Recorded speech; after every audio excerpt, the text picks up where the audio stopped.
I have gained this from philosophy, that I do without being commanded what others do only from fear of the law. For though we love both the truth and our friends, piety requires us to honor the truth first. The statesman is most anxious to produce a certain moral character in his fellow citizens, namely a disposition to virtue and the performance of virtuous actions. But if nothing but soul, or in soul mind, is qualified to count, it is impossible for there to be time unless there is soul, but only that of which time is an attribute, i.e., if change can exist without soul. In constructing the plot and working it out with the proper diction, the poet should place the scene, as far as possible, before his eyes. In this way, seeing everything with the utmost vividness, as if he were a spectator of the action, he will discover what is in keeping with it, and be most unlikely to overlook inconsistencies. It is Homer who has chiefly taught other poets the art of telling lies skillfully. The young are permanently in a state resembling intoxication.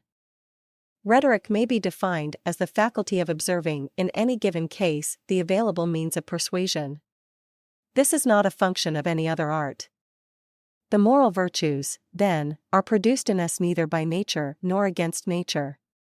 Nature, indeed, prepares in us the ground for their reception, but their complete formation is the product of habit.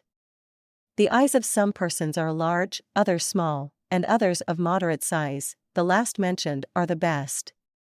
And some eyes are projecting, some deep set, and some moderate, and those which are deep set have the most acute vision in all animals. The middle position is a sign of the best disposition.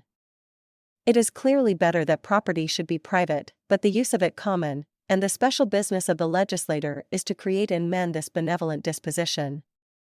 Men acquire a particular quality by constantly acting in a particular way. He who can be, and therefore is, another's, and he who participates in reason enough to apprehend, but not to have, is a slave by nature.